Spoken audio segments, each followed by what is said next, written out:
Hi friends, ఈరోజు వీడియోలో మనము ఎంతో ఈజీగా చేసుకునే వడియాలు వరి పేలాలతోటి ఎలా చేయాలో చూద్దాము. ఇది చేసుకోవడం ఎంత తేలికో రుచి అంతకన్నా ఎక్కువగా బాగుంటుంది. ఈ వడియాలను ఎక్కువగా ఉత్తరాంధ్ర ప్రాంతం వాళ్ళు చేస్తూ ఉంటారు. ఇవి రుచిగా గుల్లగా ఉంటాయి. ఇది పప్పు సాంబార్లతోటి సైడ్ డిష్గా కాకుండా ఈవినింగ్ పిల్లలకి స్నాక్ లాగా కూడా పెట్టచ్చు. చాలా బాగుంటాయి. మరి అది ఎలా చేయాలో ఏమేమి కావాలో ఇప్పుడు చూద్దాము. ఈ వరి పేలాలు చూడటానికి మరమరాల్లాగే ఉంటాయి, చూస్తున్నారు కదా వీడియోలో. కాకపోతే కొంచెం గరుగుగా అనిపిస్తుంది, మరమరాలు అంత స్మూత్గా ఉండవు. ఈ వరి పేలాలు ఇప్పుడు నేను ఒక 1/2 కిలో తీసుకున్నాను. ఈ పేలాల మీద ధాన్యం పొట్టు ఉంటుంది, చూస్తున్నారు కదా వీడియోలో. ఆ పొట్టునంతా కూడా ఏరేసుకోవాలి. ఇలా వీడియోలో చూపించిన విధంగా పేలాల్లో ఉన్న ధాన్యం పొట్టంతా చెరిగేసుకొని పేలాన్ని శుభ్రం చేసుకొని పక్కన పెట్టుకోవాలి.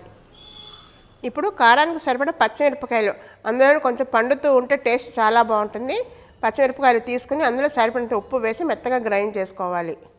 అలాగే ఉడికించిన సగ్గుబియ్యం కూడా తీసుకోవాలి. నేను ఒక కప్పు తీసుకున్నాను. 1/2 కిలో పేలాలకి 1 కప్పుడు సగ్గుబియ్యం ఉడికించాను. దీనికి కొలత అంటూ ఏమీ లేదు. సగ్గుబియ్యం వేయడం మూలన కొంచెం గుల్లగా వస్తాయి, అంతే, ఎంతైనా వేసుకోవచ్చు. ఇలా ఉడికించిన సగ్గుబియ్యం ఒక వెడల్పాటు పళ్ళల్లో వేసుకొని అందులో నువ్వులు వేసుకోవాలి. నువ్వులతో పాటుగా కొంచెం వాము వేయడం వల్ల మంచి టేస్ట్ వస్తుంది. తర్వాత మనం గ్రైండ్ చేసి రెడీగా పెట్టుకున్న పచ్చిమిరపకాయ ముద్ద కూడా వేసి బాగా కలపాలి. మొత్తం ఇప్పుడు మనం వేసినవన్నీ కూడా బాగా కలిసేలాగా బాగా చేత్తో కలుపుకోవాలి. మీకు ఈ వడియాలు కనుక నచ్చితే మీరు కూడా ఒకసారి ఖచ్చితంగా ట్రై చేసి ఎలా ఉందో చెప్పండి. పిల్లలైతే చాలా ఇష్టంగా తింటారు. అంతేకాదండి, పిల్లలతో పాటు పెద్దవాళ్ళు కూడా లాగించేస్తారు.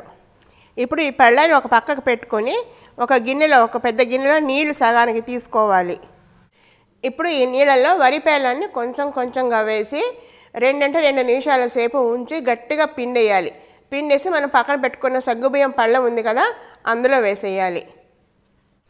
ఈ వరి పేలాన్ని 1-2 నిమిషాల కన్నా ఎక్కువసేపు నీళ్ళలో ఉంచకూడదు, ఎందుకంటే ఇవి డెలికేట్గా ఉంటాయి కదా, నీళ్ళలో నానిపోయి మెత్తగా ముద్దలాగా అయిపోతుంది. అలా ఉంటే బాగుండదు. గట్టిగా పిండేసి పళ్ళల్లో వేసుకోవాలి. చూస్తున్నారు కదా వీడియోలో చూపించిన విధంగా గట్టిగా పిండేసి పళ్ళల్లో పెట్టుకోవాలి. ఇలాగే మొత్తం అన్ని పేలాలు చేయాలి. ఇలా చేయడం మూలన ఒకటి పేలాలన్నీ కొంచెం మెత్తబడతాయి, ఇంకొకటి సన్నటి దుమ్ము ఏమైనా ఉంటే పోతుంది. ఇలా 1-2 బ్యాచెస్ అయిన తర్వాత మళ్ళీ ఫ్రెష్ నీళ్లు మారుస్తూ ఉండాలి. ఈ వడియాలు పెట్టడంలో పెద్ద పని అంటూ ఏమీ లేదు. పని అంతా కూడాను ఈ పేలాన్ని శుభ్రం చేయడమే. ఇలా శుభ్రం చేసిన పేలాలని పళ్ళల్లో వేసుకున్నాం కదా, ఇప్పుడు ఆ పేలాలు ఆ సగ్గుబియ్యం ముద్ద అన్నీ కలిసేలాగా బాగా చేత్తో కలుపుకోవాలి. చూసారు కదా, అంత బాగా కలిసింది. ఇప్పుడు మనము ఇది బాగా కలిసిందా లేదా అని ఎలా తెలుస్తుందంటే, చేత్తో ఒక ముద్ద తీసుకుని ఉండలాగా చుట్టాలి. ఉండ కరెక్ట్గా వచ్చింది అంటే పర్వాలేదు, విరిగిపోతుంది అంటే ఇంకొంచెం తడి కావాలని అర్థం. అప్పుడు కొద్దిగా చేతికి తడి చేసుకొని కొంచెం మళ్ళీ కలపాలి. ఇప్పుడు ఇలా రెడీ అయిన ముద్దని వడియాల్లాగా పెట్టుకుందాము. దానికోసము చేతికి తడి చేసుకోవాలి. నీళ్ళల్లో చెయ్యి ముంచి కొంచెం ముద్ద తీసుకోవాలి. తీసుకుని ఉండలాగా చుట్టుకోవాలి. ఆ ఉండని 2 అరచేతుల మధ్యలో పెట్టుకుని మనం టిక్కీ చేసినట్టుగా కొంచెం ప్రెస్ చేయాలి. కొద్దిగా దళసరిగానే ఉండాలి. మరీ పలుచగా చేస్తే ఎండిపోయిన తర్వాత ఇంకా పలుచగా అయిపోయి మాడిపోతాయి. అందుకోసం కొంచెం దళసరిగా చేసుకోవాలి. ఇలా టిక్కీలాగా చేసిన తర్వాత అంచులు కొంచెం విరిగిపోయినట్టుగా ఉంటాయి. ఇలా చూపించిన విధంగా అరచేతి మీద కొంచెం స్మూత్గా చేసుకోవాలి. చూసారు కదా ఎంత దళసరిగా చేసామో, కొద్దిగా దళసరిగానే ఉండాలి. మనం టిక్కీలాగా చేసుకోవచ్చు. కాదు అంటే మనకి కరెక్ట్ సైజు షేపు రావాలి అంటే ఏదైనా ఒక మూత తీసుకోవాలి. వాటర్ బాటిల్స్ మీద వచ్చే మూత ఉంటుంది కదా, వాటర్ క్యాన్స్ మీద వచ్చే మూత, ఆ మూతను తీసుకుని లోపల తడి చేయాలి. తడి చేసి మళ్ళీ సేమ్ కొంచెం ముద్ద తీసుకుని ఆ మూతలో పెట్టి ప్రెస్ చేయాలి. ప్రెస్ చేసిన తర్వాత కరెక్ట్గా వచ్చిన తర్వాత బోర్లించాలి. ఆ పళ్ళలోకి బోర్లించి ఇలాగే అన్నీ చేసి రెడీ పెట్టుకోవాలి. చూసారు కదా మూతలో చేసింది ఎంత బాగా వచ్చిందో, అలాగే మిగిలినవన్నీ కూడా చేసేయాలి. ఈ వీడియో చూస్తున్న వాళ్ళలో మీకు ఎంతమందికి ఈ వడియాలు తెలుసో నాకు కామెంట్ బాక్స్లో పెట్టండి.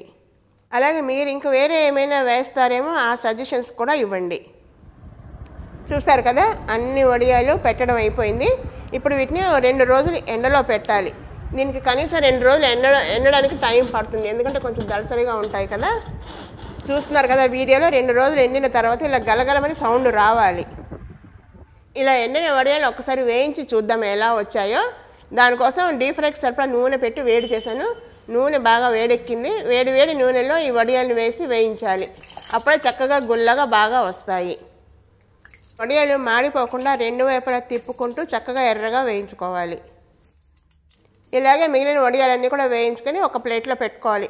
ఈ వడియాలు వేడివేడి సాంబార్ అన్నం పప్పు అన్నంతో సైడ్ డిష్గా చాలా బాగుంటుంది. మరి మీరు ఒకసారి తప్పకుండా ట్రై చేస్తారా? చేసి ఎలా వచ్చిందో చెప్పండి.